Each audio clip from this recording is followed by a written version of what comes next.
It seems, I mean, very timing meeting, of course, but it seems like the Trump administration changed slightly what he said yesterday, because today they started to talk about a temporarily remove of the Palestinians just for cleaning up or reconstruct the Gaza. So what is you, Ambassador, but also the committee, what is the response to President Trump? They apparently yesterday did maybe a language mistake, talk about permanently, but he's fixing Gaza and then the Palestinian can return. What is your answer to President Trump? Do you want to say something, Mr. Chairman? Go ahead. You want to? Okay.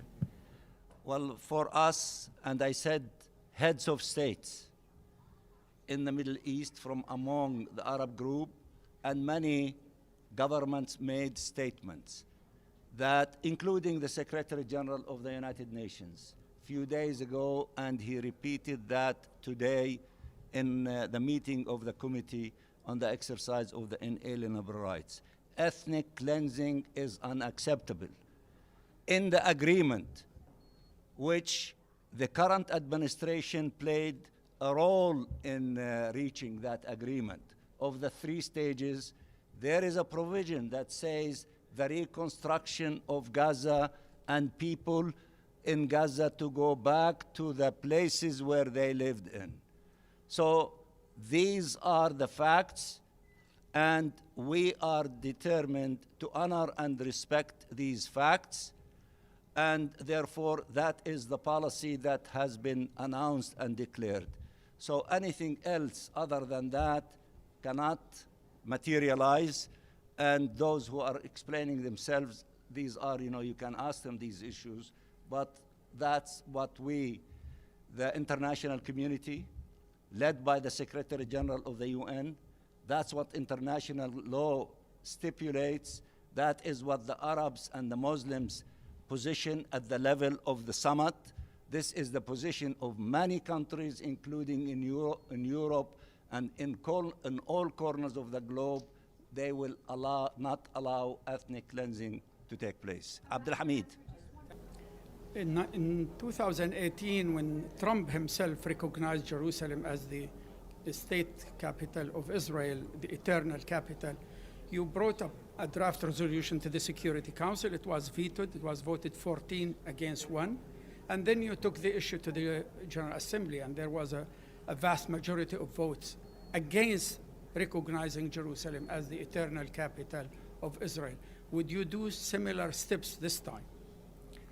Well, I am aware, and maybe you are also aware, that there is a ministerial committee of 6 of Arab countries, led by Saudi Arabia, membership of Egypt, Jordan, Qatar, United Arab Emirates, and the State of Palestine. They issued a statement a few days ago reaffirming clear principles defending the rights of the Palestinian people. And also, according to the media, they send those foreign ministers' letter to Secretary of State Rubio reaffirming similar principles. These are the positions of 6 very important Arab states at a higher level. Now, I was instructed by President Abbas to go to the Security Council for an emergency action and meeting on the aggression against our people in the northern part of the West Bank. Through consultation, starting with the President of the Security Council, China, and also consultation with the Arab representative in the Security Council, Algeria, and others, including Somalia, France, and many other members in the Security Council. A meeting was convened yesterday. We are grateful for the support from 14 members who were ready and willing to produce a reaction, a product of the Council. Unfortunately, one member decided not to do anything. I said in front of the Security Council, we will come back again to the Security Council, to the General Assembly, to every component of the international community in order to stop this aggression against our people, to allow the ceasefire to be permanent in Gaza, to extend it to all parts of the occupied territory of the State of Palestine. Today in the meeting of this committee, in the presence of the Secretary General himself, there were statements by the Secretary General, by many member states, by the chairman, by the representative of the State of Palestine, all of it effort in the direction that you are asking for, the direction that we believe in, and we will continue the efforts in tomorrow or the day after. We asked for an emergency meeting of the Council of Arab Ambassadors. We might have meetings of the OIC ambassadors, the African group, the Latin American groups, the European groups. We are continuing the efforts so that the international community to be mobilized in order to stop this aggression against our people. Does this mean that we might not go to the Security Council again? No, we might. Does this mean that we will not go back to the General Assembly? We might. But the tactics of what we did last year were affected by the conditions of last year. The tactics that we will use now, it will be affected by the condition of this moment. But the objective is the same: to stop aggression against our people, to have a ceasefire, to save lives of the Palestinian people, and to reconstruct the Gaza Strip, and to open doors for political horizon to end this illegal occupation. So this preparation of the convening of the international conference, we are not going to have a conference to make statements and to issue a communique.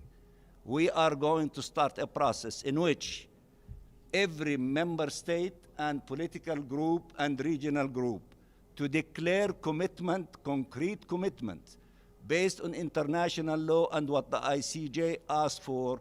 What are you going to do concretely in order to contribute to ending this illegal occupation?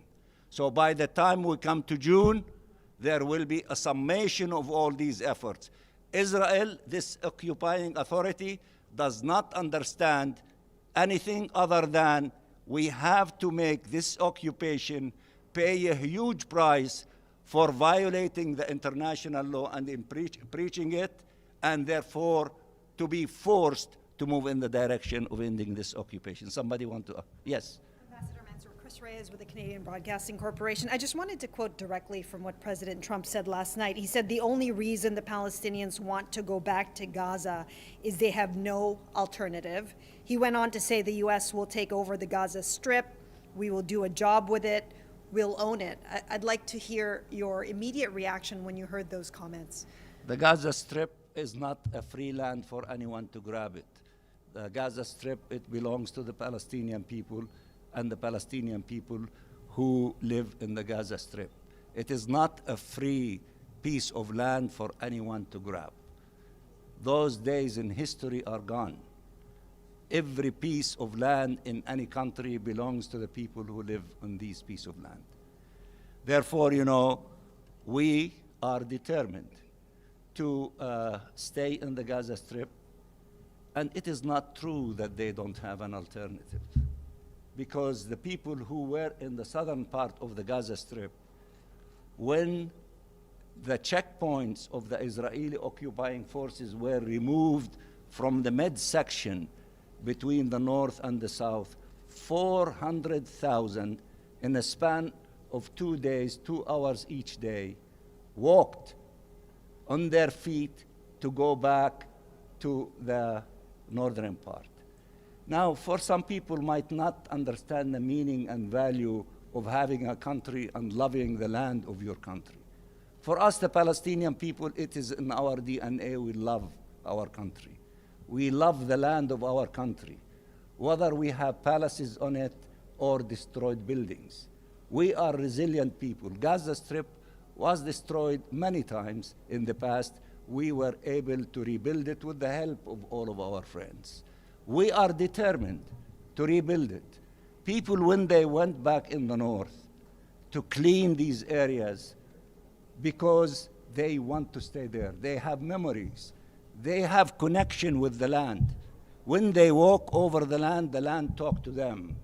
This is so meaningful to us as Palestinians. We will clean a small spot. We will put a tent there. We will put a caravan there until we succeed in rebuilding that part of the Gaza Strip. Sir, do you think President Trump is hearing those sentiments? I don't know, but I'm just telling you what we, the Palestinian people, feel. These should be respected. These are the decisions of the Palestinian people. Nobody should make the decisions for us. We make them ourselves. And while we are making these decisions to be connected with our land which we live, which we love, we want the help of anyone who is sincere in order to have peace in our region, regardless of who is that one. What we want is peace. We don't want the seeds of hatred and being expelled outside our countries and to remain in exile. If some people, their story was accepted, they're returning to the Holy Land after 2,000 years. Is it puzzling for us to return to our homes after exile after 1 year? Why is it so difficult to be comprehended?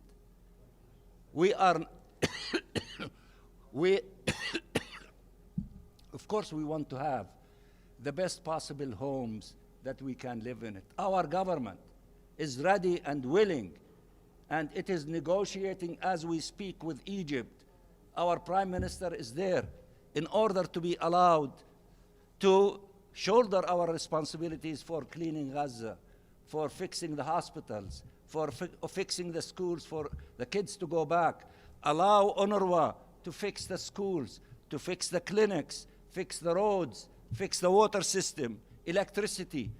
These are the people who are allowing hope to flourish, not to keep living in despair and destruction.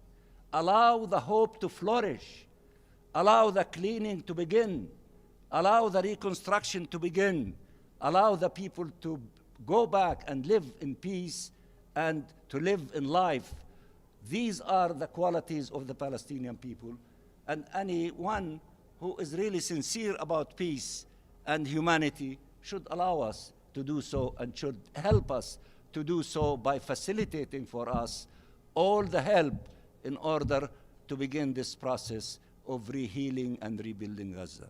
I think we are enough. Thank you. And we are grateful that you are here. We are grateful for the committee and the Bureau. Thank you, Mr. Chairman.